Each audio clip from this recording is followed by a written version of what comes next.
Bismillahirrahmanirrahim.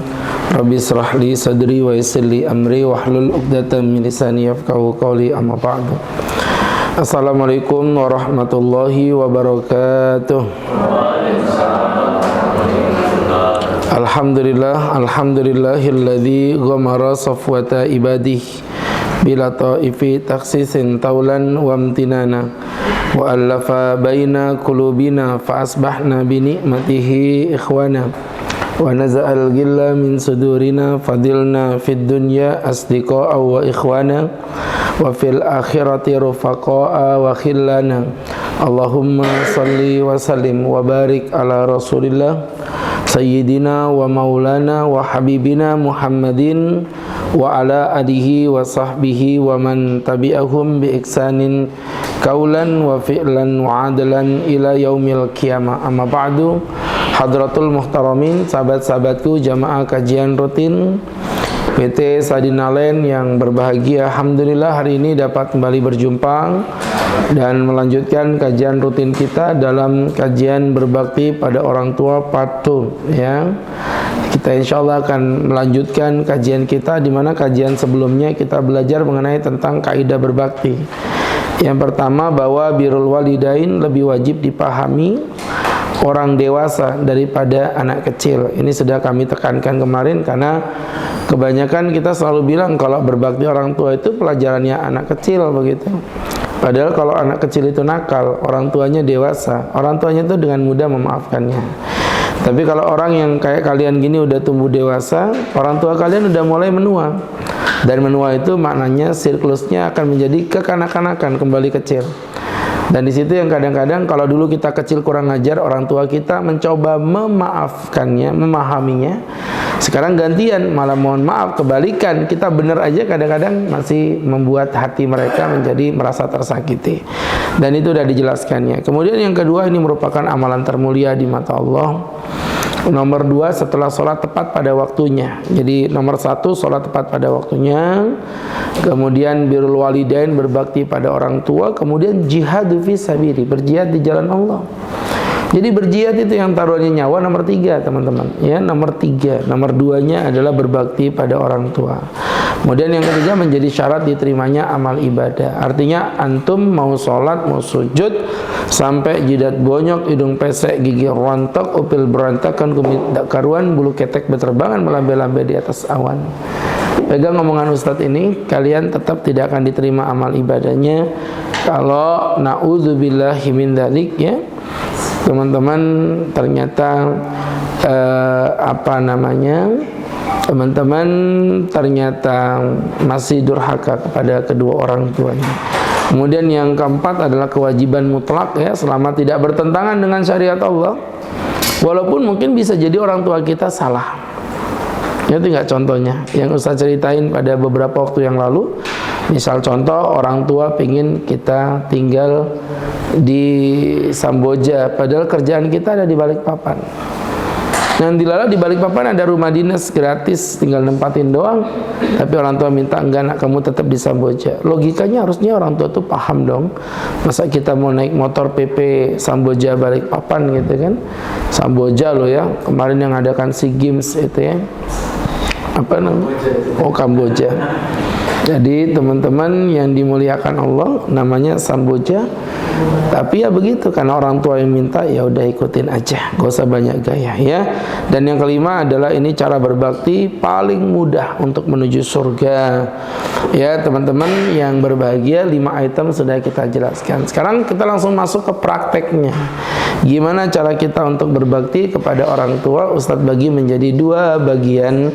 Yang pertama semasa hidup, dan yang kedua semasa meninggal dunia. Yang pertama ketika masa hidup adalah, yang pertama teman-teman bertutur kata dengan kata-kata yang lembut kepada orang tua. Hati-hati teman-teman ya, kalau boleh dibilang ini tuh apa ya bahasanya, baper gitu. Jadi beliau ini bisa disebut dengan sebutan baper. Kenapa? Apalagi untuk orang tua yang udah single parents ya. Contoh misalnya ayahnya udah meninggal dunia, itu ibu kalian itu very baper itu. Coba kalian sakitin dikit aja, dia pasti nelongsonya. Tahu nelongso ya? Nelongso. Ya, kue yang kalau lebaran itu dililit-lilit kayak permen. Wadi mongsong. Jadi nelongsonya itu gini, ya Allah nak. Kamu nak. Coba bapakmu masih hidup, kamu nggak bakal begini nak. Pak anakmu kok jadi begini, tuh kan? Bawa orang mati tuh. Kenapa? Ya begitu perasaannya, baper dia gitu. Nah, sehingga teman-teman yang dimuliakan Allah, seperti yang Ustadz sampaikan tadi, ya teman-teman ya, berkata tutur lemah lembut, gunakan komunikasi paling perfect. Kadang-kadang kita serba salah jatuhnya. Oh ya mohon maaf ya.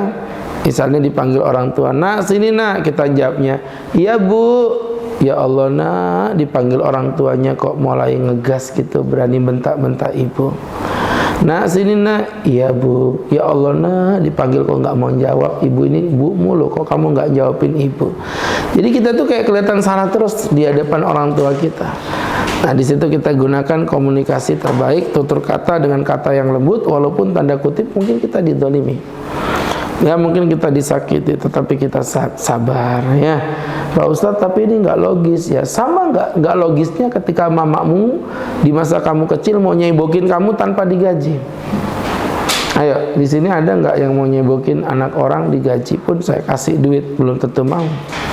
Ya, tetapi ini orang tua nyebokin kalian di masa kecil tanpa dibayar loh. Bayangin ya. Itu jadi poin yang pertama, tutur katanya diatur.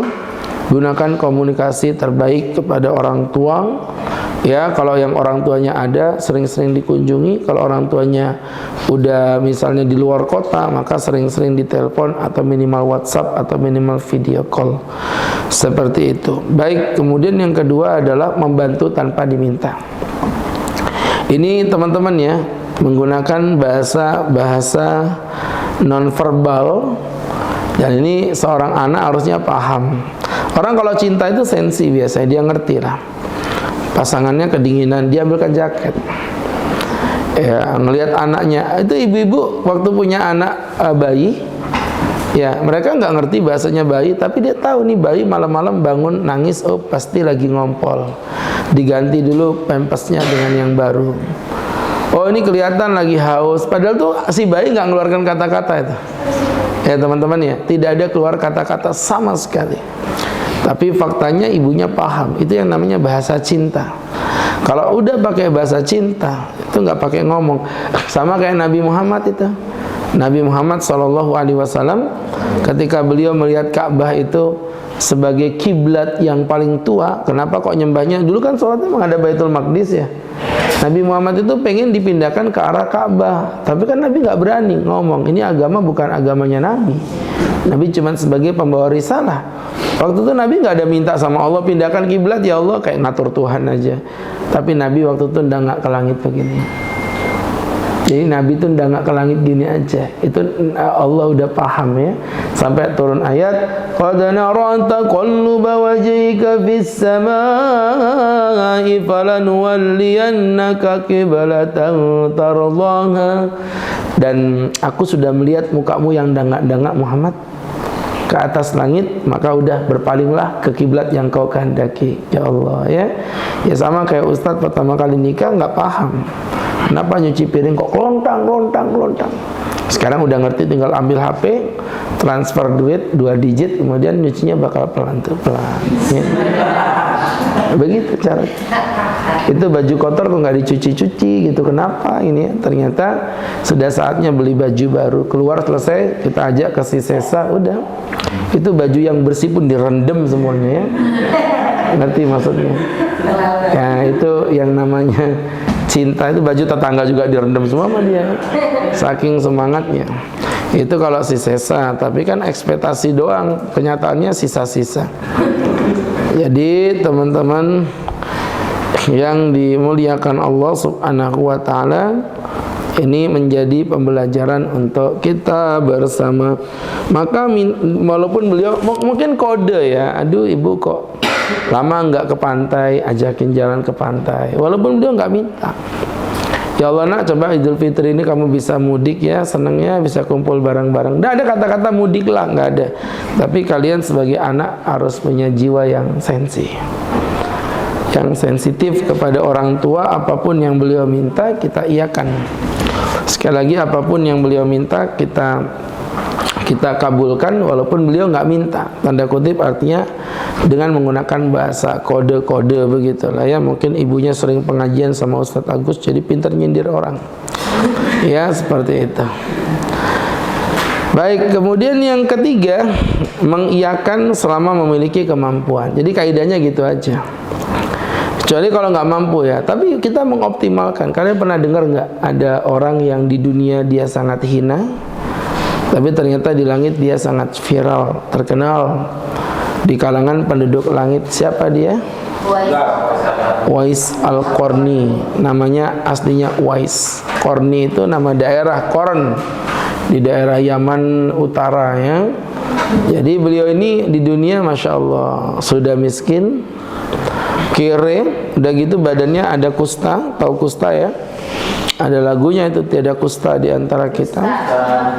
Jadi teman-teman yang dimuliakan Allah, ada kustanya. Jadi fisiknya berpenyakit, miskin, status sosial juga cuman rakyat jelata, kerjaan nggak punya, nggak mapan, sehingga di dunia dia sangat dinistakan sekali. Itu si Uwais. Tapi ternyata siapa sangka Uwais Masya Allah luar biasa, dia punya ibu. Ibunya ini apapun yang diminta ibunya ini Uwais pasti mengiyakan. Nah yang jadi problem suatu ketika Uwais ini diminta ibunya sesuatu yang dia itu mentok gitu, dia nggak punya kesempatan lagi untuk memberikannya. Apa tat? Ibunya minta berangkat haji. Padahal dari Yaman ke Saudi itu perjalanan lumayan jauh. Ustadz aja waktu itu naik bis itu berangkat jam 6 sore, nyampe tujuan jam 2 siang. Jam 6 sore berangkat, nyampainya besok jam 2 siang. Itu naik bis. Ini Uwais jalan kaki. Nggak cuman jalan kaki, mau tidak mau dia harus menggendong ibunya. Bayangin, karena ibunya udah nggak bisa jalan. Akhirnya waktu itu Uwais punya uang dikit. Dibuat apa ya? Bukan dibuat walking seat berangkat haji karena idennya terlalu lama. Ya, Uwais akhirnya membeli seekor anak sapi yang kecil. Buat apa ya? Subhanallah, itu sapi sama Uwais digendong naik ke atas gunung.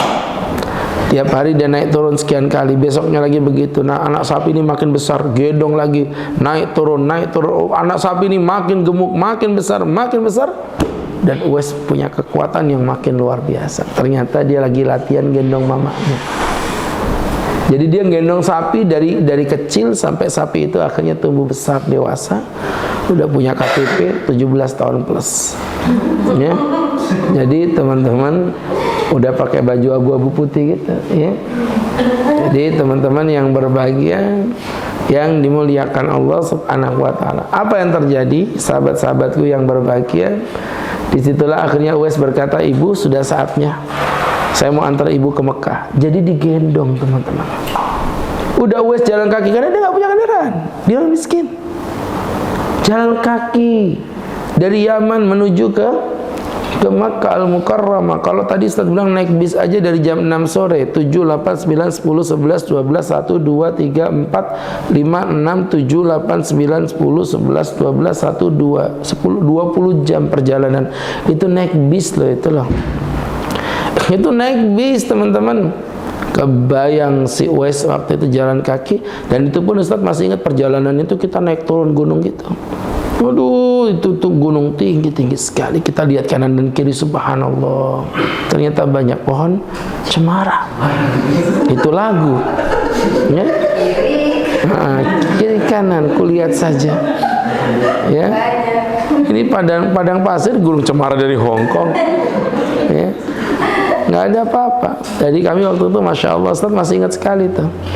Masya Allah ya, luar biasa. Padang pasir teman-teman. Ya kan, kalian udah ngerti padang pasir. Ustaz nih bapak padang, mama pasir, jadi padang pasir. Ya. Jadi teman-teman yang dimuliakan Allah Subhanahu wa taala. Dah, itu tadi yang ketiga, selama kita mampu kita iakan. Sampai akhirnya Uwais nyampe di Makkah. Dan waktu itu tawaf digendong sama si Uwais. Kemudian Uwais dalam doa tawaf itu beliau berdoa, ya Allah ibuku, ibuku, ibuku. Kata ibunya Uwais, kamu kok mendoakan ibu terus, kamu gak mendoakan dirimu sendiri? Jawaban Uwais indah sekali. Kata Uwais, ibu, kalau aku masuk surga, aku belum tentu bisa menyelamatkan kamu. Tapi kalau kamu yang masuk surga ibu, maka kamu dengan kebesaranmu pasti akan menyelamatkan aku sebagai anakmu. Dan Allah nggak mungkin tidak mengiyakan doa-doamu. Itu luar biasanya Uwais. Akhirnya Uwais minta izin ibu, Uwais minta izin mau ke Madinah, mau berjumpa dengan Rasulullah. Ya udah nak, tapi jangan lama-lama ya. Iya bu, berangkatlah Uwais dari Makkah menuju Madinah. Nggak mungkin bawa ibunya karena perjalanan cukup jauh. Sampailah setiba Uwais di Madinah, ternyata Nabi lagi keluar. Aisyah bilang, siapa nama kamu? Saya Uwais Al-Qarni. Kemudian karena lama menunggu dan dia kepikiran dengan ibunya, karena dia udah janji dengan ibunya, padahal maksud hati pengen banget ketemu dengan Rasulullah. Apa yang terjadi teman-teman? Masya Allah. Apa yang terjadi teman-teman? Demi ibunya Uwais pulang, gak jadi ketemu Rasulullah. Bayangin ya, bayangin teman-teman. Akhirnya Uwais pulang. Dan ketika Nabi pulang, Aisyah bercerita, tadi ada seorang laki-laki bernama Uwais Al-Qarni, ya Rasul, mencari engkau. Kata Rasulullah, ketahuilah wahai Umar, jika engkau kelak menjadi pemimpin, carilah orang yang bernama Uwais Al-Qarni. Sesungguhnya dia adalah orang yang tidak terkenal di dunia, tapi terkenal di langit. Mintalah doa kepadanya. Padahal Nabi nggak pernah ketemu sama Uwais Al-Qarni. Bayangin, Nabi nggak pernah ketemu, tapi Nabi tahu. Akhirnya ketika Umar menjadi khalifah, setiap orang berangkat haji dicari itu Uwais Al-Qarni itu. Kamu namanya Uwais ya? Terus Uwais berkata, kamu nanya, bertanya-tanya, iya kan? Nah, subhanallah teman-teman. Kata Uwais, ya kenapa? Kamu dari bangsa Qoren. Iya, kok kamu tahu wahai Umar? Aku minta doa sama kamu. Kata Uwais, gak mungkin wahai khalifah, kamu presiden minta doa sama aku. Aku ini orang rakyat jelata. Kata Umar, ketahuilah Uwais, sesungguhnya Nabi yang memerintahkan aku meminta doa kepadamu. Akhirnya didoakan sama Uwais. Menangislah Umar bin Khattab, ya, teringat dengan kekasihnya Muhammad sallallahu alaihi wasallam. Kenapa? Karena Uwais mengiyakan permintaan ibunya, walaupun permintaannya sebenarnya tidak masuk akal. Itu ya teman-teman ya, jadi sama ibu, Masya Allah. Kemudian yang keempat, menunjukkan sifat bisyarah. Apa bisyarah itu Pak Ustadz? Ceria, walaupun kita sedang dirundung duka. Jadi kalian tuh kadang-kadang begini, di sekolah punya masalah, pulang, muka kalian musam. Ya maksud hati kalian nggak ada nyakitin ibu, tapi tahu nggak, musamnya mukamu itu membuat ibumu kepikiran. Jadi di depan ibu itu kita selalu nampak ceria, bu, Masya Allah, bahagia, bla bla. Dalam hati itu Masya Allah, ya, walaupun habis diputus cinta, tetap bahagia. Alhamdulillah, ya Allah, akhirnya aku putus dengan dia, berarti dia bukan laki-laki terbaik untuk aku. Dan insya Allah nanti ke depan aku akan fokus belajar lebih sukses. Yang kalau udah sukses, wanita manapun pasti akan mengejar. Karena wanita zaman sekarang tidak suka dengan laki-laki yang nampak good looking, tapi yang dicari adalah yang good rekening. Ya, begitu. Ya iyalah, kalau hari ini dia bodoh meninggalkan kita, kenapa kita tidak terlalu pintar untuk melupakannya?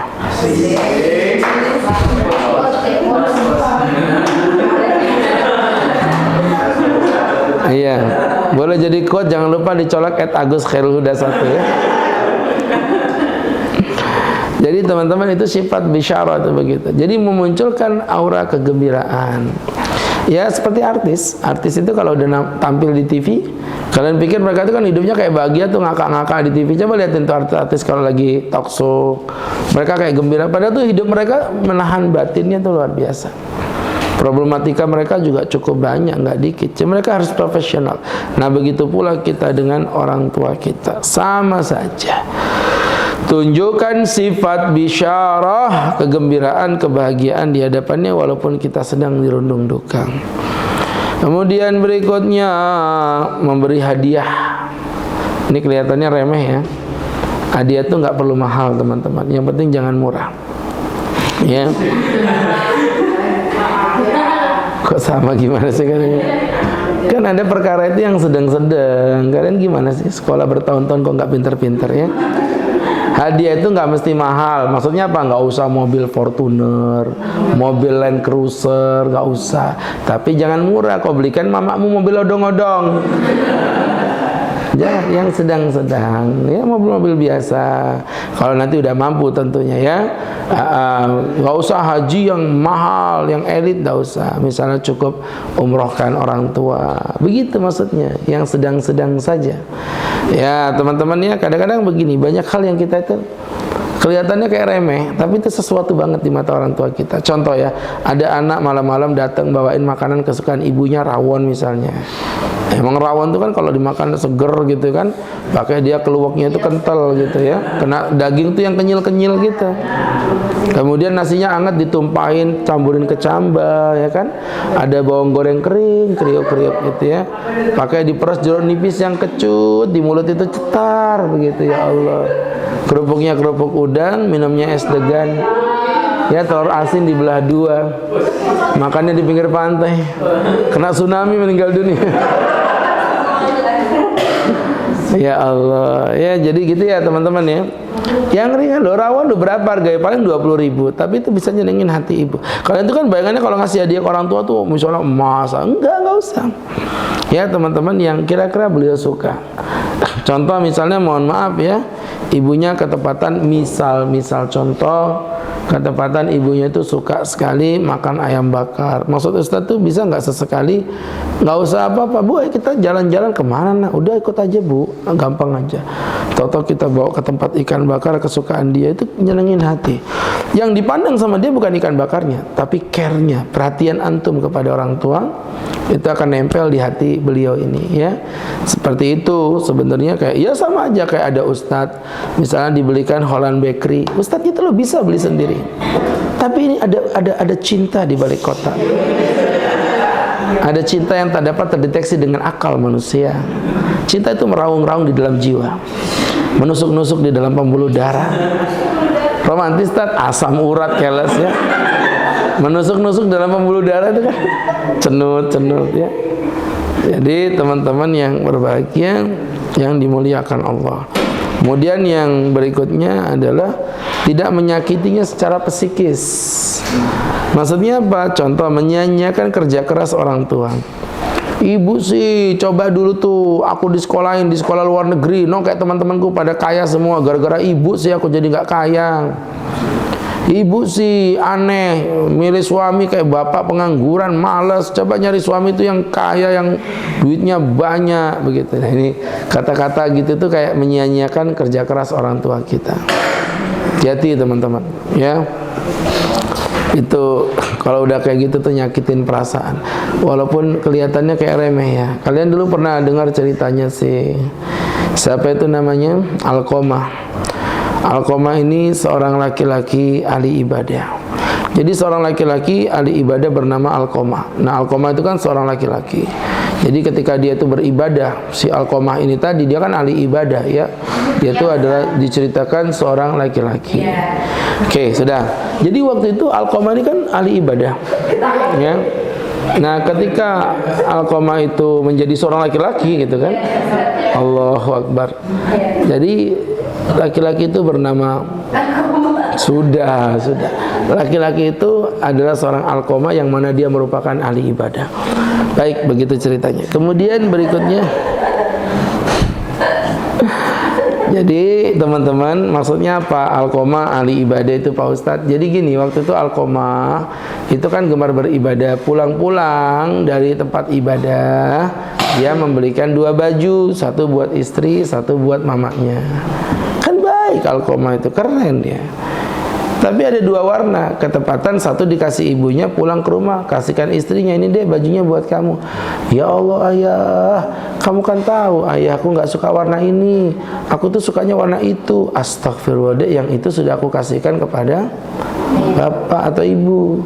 Gimana ya, nggak bisa ya, gimana ya, bla bla bla bla bla bla dan lain sebagainya. Maka teman-teman yang dimuliakan Allah Subhanahu wa ta'ala, saya bilang ya, Alqamah itu sebenarnya kalau dibilang salah banget ya enggak, dia udah beli 2 loh ya, satu istri satu ibu. Tapi karena begitulah kebesaran ibu. Teman-teman yang berbahagia, yang dimuliakan Allah Subhanahu wa ta'ala, Dia pulang, dia datengin ibunya, "Bu, gimana bajunya?" "Ya Allah, Alqamah, bagus banget, ibu senang, ibu senang, ibu senang." Ibu senang begitu kan. Ada remixnya gitu ya. "Bu, tapi udah Alqamah, nggak usah dibeliin lagi." "Tapi Bu, bukan begitu maksudnya. Ini tidak seperti yang ibu bayangkan." Yang Alqamah bilang, "Sebenarnya saya datang bukan mau ngasih ibu baju baru lagi." Terus Alqamah, "Ibu, itu bajunya ketukar tuh punya istri. Punya ibu tuh yang ini." Pas ditunjukkan dilalah, ibunya nggak suka. Ibunya terduduk, ku menangis membayangkan gitu ya. Jadi teman-teman yang dimuliakan Allah ya begitu. Akhirnya ibunya nyumpahin Alqamah, "Ya Allah Alqamah, lihat sensitivitas ibunya. Kamu kecil ibu yang nyusuin, nak. Kamu besar kok sekarang lebih cinta sama istrimu dibandingkan dengan ibumu." Jadi bukan urusan baju lagi sudah ini. Ini urusan psikis hatinya ibu tadi. Kamu nggak bakal mati sampai menemukan musibah yang besar dalam hidupmu. Akhirnya Alqamah hidup nggak hidup, mati nggak mati. Sama Nabi dipanggil, "Bawa sini ibunya." Ibunya nggak mau. 3 kali dipanggil. Kata Nabi, "Kalau dia tidak mau datang, Alqamah saya bakar hari ini." Ya ibu manapun gak bakal tega lah kalau anaknya dibakar kan. Dia pun berkata, "Aku akan datang." Dicerita Nabi, cerita yang tadi bla bla bla bla. Nabi bilang maafkan dia. Ketika itu ibunya memaafkan, dan ketika itu juga Alqamah akhirnya meninggal dunia dengan tenang. Ya, jadi teman-teman dari pelajarannya dari situ ya Ustaz melihat, masya Allah. Saya udah bilang tadi, Alqamah tuh nggak salah. Ini cuma masalah rasa. Ibaratnya gini loh, kalian minum ini kan Liminterali, saya senggol jatuh. Kalian marah, "Ustaz gimana sih? Udah lo ini lo tak gantiin Aqua." "Enggak, maunya Liminterali." Nah kan ini cuma selera. Kenapa harus baper begitu? Tapi masalahnya Alqamah lupa. Yang dilawan ini ibunya gitu loh. Ibu yang omongannya selalu benar selama tidak bertentangan dengan syariat Allah. Pokoknya kaidahnya ibu itu pasti benar. Orang tua itu pasti benar, kecuali kalau dia melanggar perintah Allah. Kalau melanggar perintah Allah, jangan ikuti. Nah, buka jilbab. Kenapa kamu pakai jilbab? "Bu, buka jilbabmu, Bu." "Kenapa? Aku kan laki-laki." Oh, astagfirullahaladzim. Jadi teman-teman, khilaf ya. Ternyata khilaf dia. Jadi teman-teman,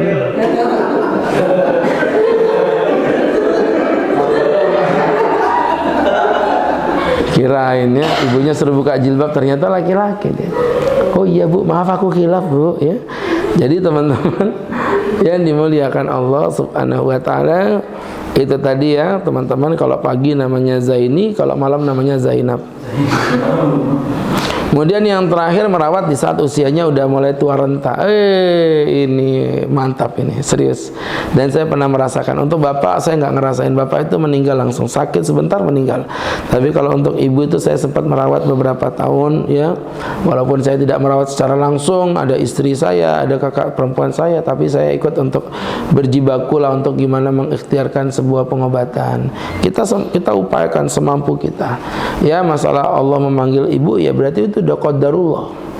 Tapi untuk orang yang punya orang tua nggak dirawat kemudian meninggal dunia, demi Allah akan menyisakan rasa sesal yang luar biasa. Demi Allah teman-teman ya. Kata Nabi, "Wailun, tsumma wailun, tsumma wailun." Celakalah, kemudian celakalah, kemudian celakalah. Siapa ya Rasulullah? Orang yang mendapati kedua orang tuanya dalam keadaan tua renta, namun dengan itu dia tidak bisa masuk surga.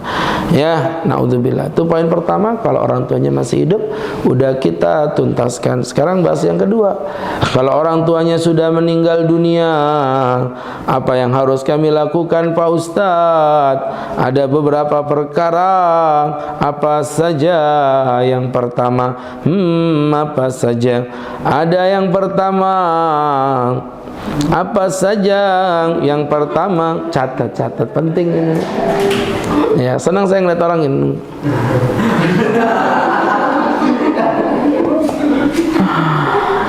Jadi ada beberapa perkara.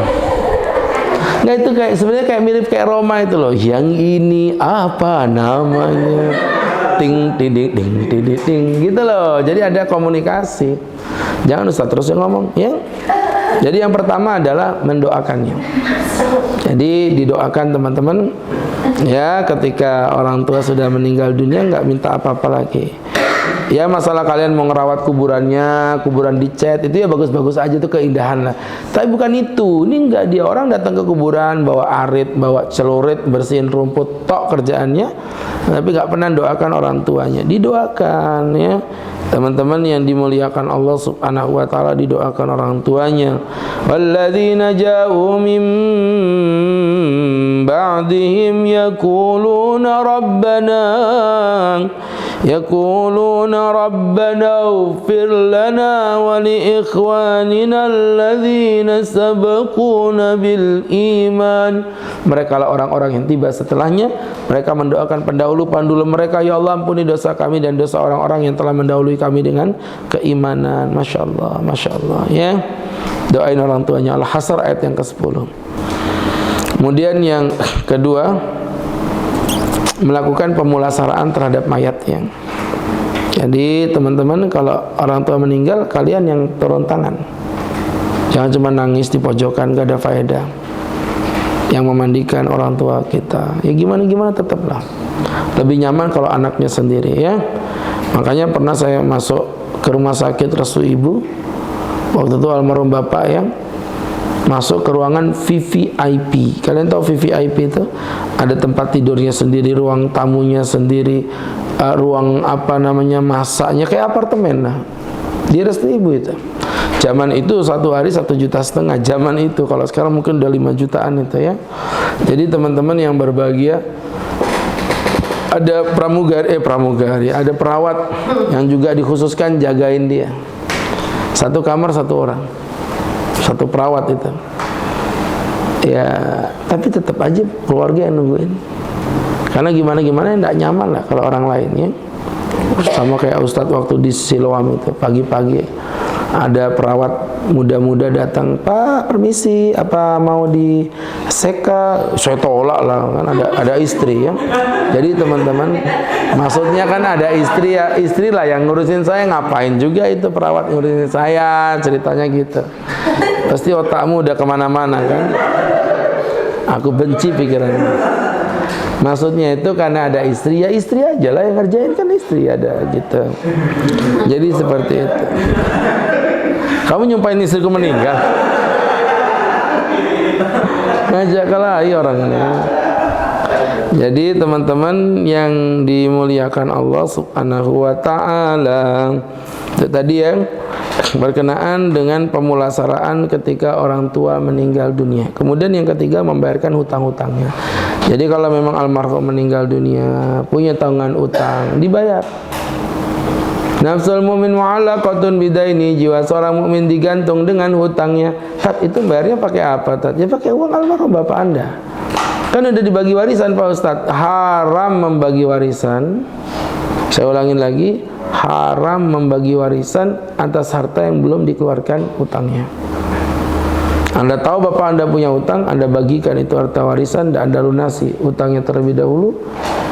Pertama, Anda pasti diancam dengan neraka, dan yang kedua, bapak Anda pun akan dimasukkan Allah ke dalam neraka. Begitu ya, makanya hati-hati, waspada itu. Utang bayar duluan. Ini ngeri nih utang. Nabi Muhammad aja nggak mau nyolatin orang yang mati punya utang. Kenapa muka kalian mendadak tegang begitu? Kayaknya banyak utang memang kalian. Ya, seperti itu teman-teman yang berbahagia. Kemudian yang keempat, melakukan wasiat. Nah, apabila orang tua punya wasiat, ya, tetapi selama wasiat itu tidak bertentangan dengan syariat. Kalau bertentangan syariat, ya memang ya begitu. Ya seperti itu. Ya, kalau bertentangan syariat maka tidak wajib untuk diikuti. Ya, tapi kalau wasiatnya tidak bertentangan syariat, wajib dikerjakan. Kemudian yang terakhir adalah menyambung tali silaturahim. Menyambung tali persaudaraan kepada siapa, Tat? Kepada orang yang pernah dicintai oleh almarhum bapak atau ibu kita. Ya, min abarril birri ila abih. Salah satu tanda kebaikan atau berbaktinya seseorang anak kepada orang tua, maksudnya setelah meninggal dunia, ya, ayyasila wudda abih, yaitu dengan menyambung persaudaraan kepada orang yang pernah dicintai oleh almarhum bapak kita semasa masa hidupnya. Jadi kalau misalnya nih contoh, misalnya dari kerabat dulu lah, kerabatnya almarhum bapak, datangi, silaturahmiin. Kadang-kadang kalau orang Jawa bilang apa, kepaten obor, maksudnya obornya udah mati. Kenapa? Bapaknya meninggal, anaknya nggak mau menjalin hubungan komunikasi kepada kerabat-kerabat bapaknya. Jangan, tetap hubungan komunikasi. Ya, masalah ada ketidaksukaan, saya nggak ada ngelarang, masalah rasa tidak suka itu urusan belakang, teman-teman. Tapi yang Ustadz ingin lebih tekankan di sini adalah ini akan berkaitan dengan masalah apa ya? Silaturahim, menyambung, menghilangkan kebencian di dalam hati kita. Mungkin Pak Ustadz saya nggak sesering dulu karena saya ngerasa beliau itu selalu mancing-mancing emosi saya. Monggo, tapi artinya tetap berkomunikasi yang baik, jangan sampai ada kebencian. Karena teman-teman kalau ada kebencian itu pasti akan membuat ya almarhum bapak yang ada di kuburan akan merasa tersakiti. Baik teman-teman yang berbahagia, itu tadi ya berkaitan dengan apa yang Ustadz sampaikan tadi. Ini tentunya mudah-mudahan bisa menjadi pelajaran untuk kita bersama dan bisa menjadi apa ya, optimisme diri kita untuk berubah menjadi orang yang lebih baik dan lebih baik lagi. Baik teman-teman, tidak berpanjang dan tidak berlebar insyaallah, karena nampaknya sudah panjang-panjang dan lebar-lebar. Maksudnya panjang umurnya, lebar rezekinya, pasti kok membayangkan yang lain kan? Astagfirullahaladzim, bocil. Tuh kan bocil FF ya.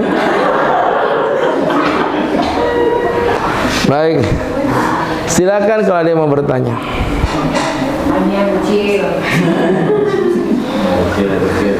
Silakan teman-teman. Saya mau bertanya.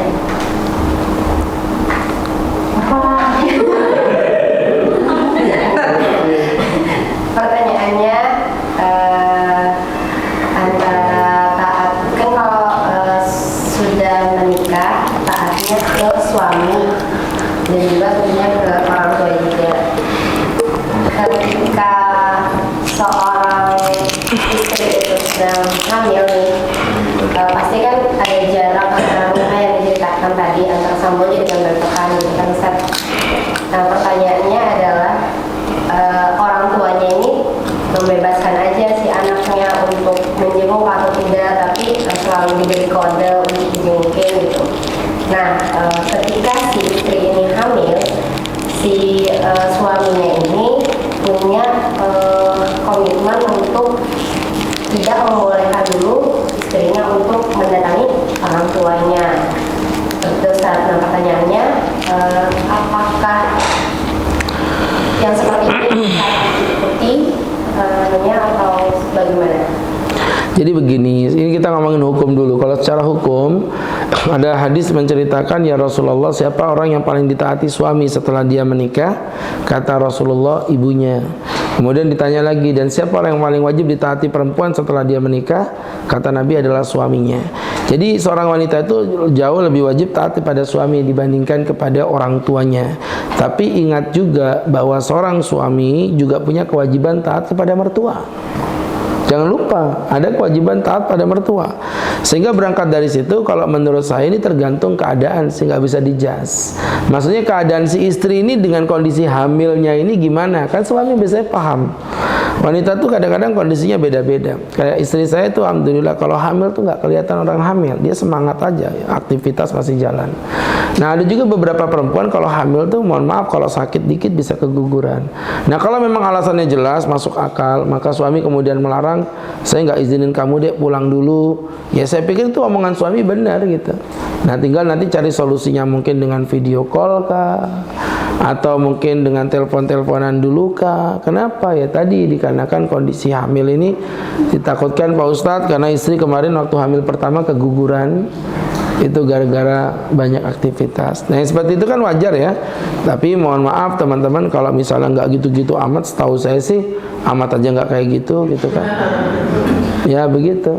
Jadi nggak usah juga lebay lah. Kalau selama masih masuk akal. Tapi kalau nggak masuk akal, ya jangan juga. Kembali pada suami aja. Kalau bahasa kasarnya suami lebih menentukan, tapi yombok yo gitu. Tahu yombok yo itu apa? Kalau bahasa Inggris itu yes mother yes begitu. Yes mother yes. Yes itu yo mbok mother begitu kan. Yes mother yes seperti itu. Ada yang lain? Ya. Assalamualaikum warahmatullahi wabarakatuh. Pertanyaan Pak Ustaz, yang pertama, apabila orang tua kita bapak sudah meninggal, mungkin selayaknya anak pertama menjadi tulang punggung untuk keluarga. Apa mungkin anak pertama ini menanggung dosa-dosa yang mungkin pada saat pertama, kebetulan misalnya kakak ini punya adik ya, adiknya masih kecil-kecil gitu. Otomatis kan selain jadi tulang punggung kan berarti kan jadi orang tua mengganti ayah. Jadi apabila adik-adik kita tidak kita kasih ilmu pendidikan, kemudian agama, kita nggak dekatkan, apakah dosanya ini lari ke kakak atau ke ibu? Itu pertanyaan pertama. Yang kedua, sebagai kakak kita sudah berupaya sebaik mungkin untuk memberikan yang terbaik terhadap adik-adik kita. Akan tetapi adik-adik kita memberikan atau membuat jalannya sendiri untuk memecahkan jarak antara kakak dengan orang tua. Sebagai seorang kakak, apa kira-kira yang bisa dapat dilakukan untuk Ustaz? Terima kasih Ustaz. Anda masih berada di acara Mama dan AA.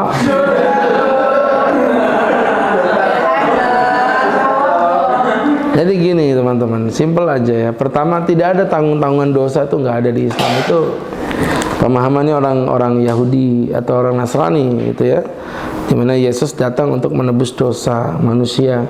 Kalau di Islam itu siapa yang berdosa ya dia melakukannya. Cuma nanti kaitannya masalah kewajiban untuk mendidik, mungkin sebagai kakak mendidik adik-adiknya. Ya namanya mendidik itu kan dakwah. Ya dakwah itu nggak usah adik kakak. Ya mohon maaf, misalnya saya pun melihat ada orang salah, ya saya sebagai seorang muslim punya kewajiban untuk menasihati. Ya misalnya saya di bandara ngeliat orang nginjek Quran di bawah kakinya, saya bilang, Bu maaf Bu, Qurannya kok di bawah ya diangkat. Itu seperti itu kan nasihat ya itu. Kalau itu kewajiban seorang muslim, jadi kewajiban itu mungkin kewajiban untuk menasihati benar, mengarahkan benar. Tapi kalau menanggung dosa itu, kalau udah balik loh ya, kalau udah balik nggak ada tanggung-tanggungan dosa, itu nggak ada. Siapa yang melakukan itu yang mendapatkan dosanya. Ya, kecuali kalau Anda sebagai kakak melakukan pembiaran, ya ikut berdosa. Ibu melakukan pembiaran, sama berdosa juga. Siapapun orang muslim, gak usah kakak adik, yang melakukan pembiaran terhadap kemaksiatan, ya ikut berdosa. Ya, Anda melihat rumah kos-kosan Anda dibuat zina, Anda diem aja, ya Anda berdosa walaupun Anda gak ikut zina. Begitu ya teman-teman, itu poin yang pertama. Kemudian poin yang kedua, masalah tadi kewajiban mendidik adik dan lain sebagainya, ternyata adik menjadi sebab terenggangnya hubungan kakaknya dengan orang tua. Dalam hal ini apa yang dilakukan? Saya pikir mohon maaf ya teman-teman, ini keadaannya dilihat dulu apa masalahnya. Yang dia lakukan itu apa? Misal contoh dia melakukan itu karena ada rasa iri dengan kakaknya. Nah ini maka dikomunikasikan secara langsung. Banyak hal yang sebenarnya simpel, cuman kita itu kadang-kadang untuk ngomong langsung itu berat gitu. Makanya saya bilang, cobalah belajar untuk menyampaikan apa adanya. Ya, sampaikan, Dek, aku kok ngeliat kamu kayak gini ya. Kalau boleh tahu masalah kamu di mana ya? Aku merasa tidak punya masalah apa-apa. Begitu, ditanya aja secara, apalagi kakak adik ya, kenapa harus malu-malu, kenapa sungkan-sungkan. Ya, seperti itu. Sehingga pesan Ustadz pribadi, Anda klarifikasi. Nah, ketika Anda sudah mengklarifikasi, teman-teman yang dimuliakan Allah Subhanahu wa taala, maka yang kedua Anda doakan kepada adik Anda untuk hatinya dilapangkan oleh Allah Subhanahu wa taala. Dan kalau memang betul-betul sudah dilakukan tidak ada perubahan, ya udah fokus ke ibu aja. Anda fokus ke ibu aja, jangan pecah fokus. Kalau saya pribadi gitu, fokus ke ibu, pokoknya gimana nyenengin ibu. Walaupun adik ini merongrong membuat Anda jadi jauh dengan ibu, tidak urus, pokoknya Anda harus tetap fokus kepada ibu.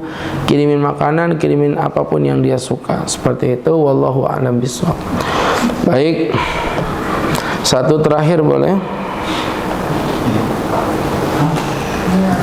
Silakan teman-teman. Silakan Ibrik.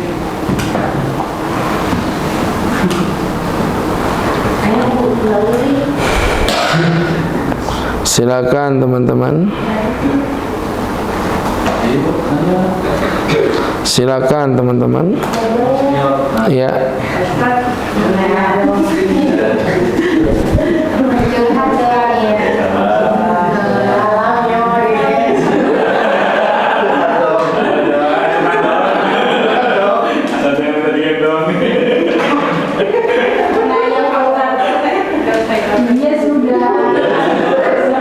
Dari tadi saya nungguin, saya mau nanya. Gantian kan, gini kan. Sekarang saya cuma nunggu. Coba yang mana? Baik, kita cukupi sekian dulu. Mudah-mudahan bermanfaat. Ayo sudah cepat. Ibu, kan saya tinggal itu ibu, tapi beda keyakinan. Gitu. Nah, gimana?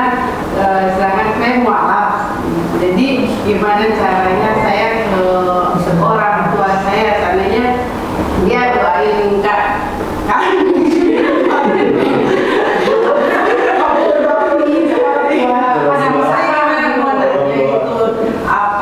Doanya untuk anak termasuk saya gitu.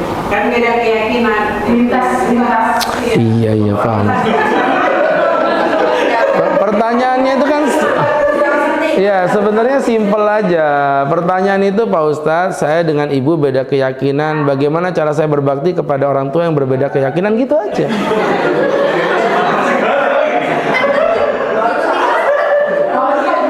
Saya mau nanya, itu kalau anu gimana? Seperti apa? Lah iya, makanya saya luruskan. Karena yang paham itu yang kayak gini kan beda alam. Ya. Cepat-cepat. Ibu senangnya cepat-cepat, bukannya paling senang lambat-lambat. Baik, jadi teman-teman dengerin Ustaz. Di Islam itu agama yang indah, Bu, ya. Allah berfirman, wa in jahadaka ala an tusyrika bima laisa laka bihi ilmu fala tuti'uma. Jika bapak ibumu mengajak kamu pada perbuatan syirik yang kamu tidak punya ilmu di dalamnya, maka janganlah kamu mengikutinya. Oh, kurang ajar dong sama orang tua. Ada lanjutannya. Wa sahibahuma fid dunya ma'rufan. Tetapi kepada kedua orang tuamu maka gaulilah mereka berdua dengan cara yang baik. Apa maksudnya? Apa penjelasannya? Teman-teman, artinya kepada orang tua yang berbeda agama harus dibagi menjadi dua. Ini yang diomongin apa? Apakah ibadah muamalat atau ibadat?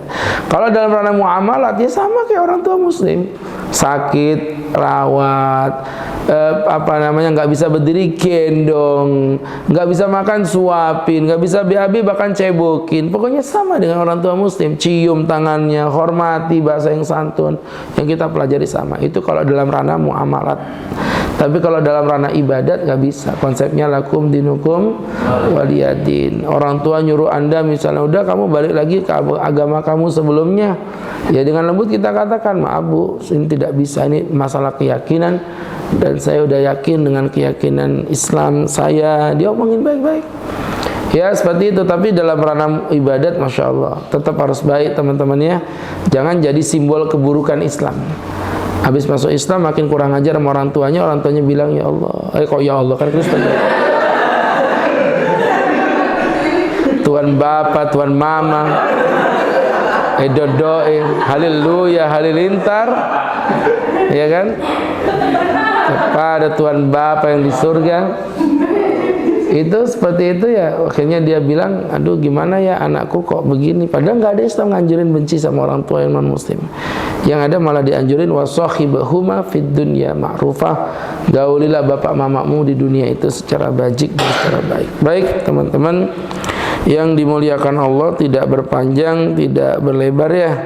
Kita cukupi sekian, mudah-mudahan bisa diambil manfaat dan hikmah untuk kita bersama. Barakallahu fiik, dan mari kita tutup dengan membaca doa kepada Allah Subhanahu wa taala.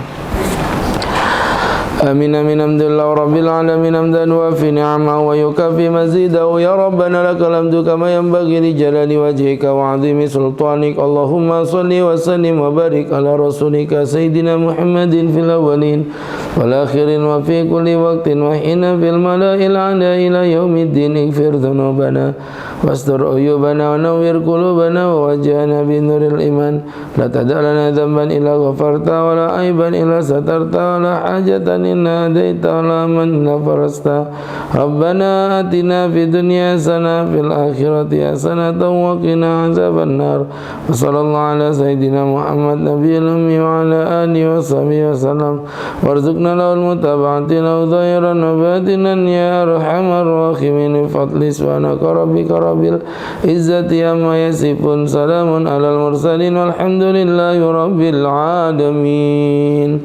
Terima kasih. Billahi taufik wal hidayah. Assalamualaikum warahmatullahi wabarakatuh.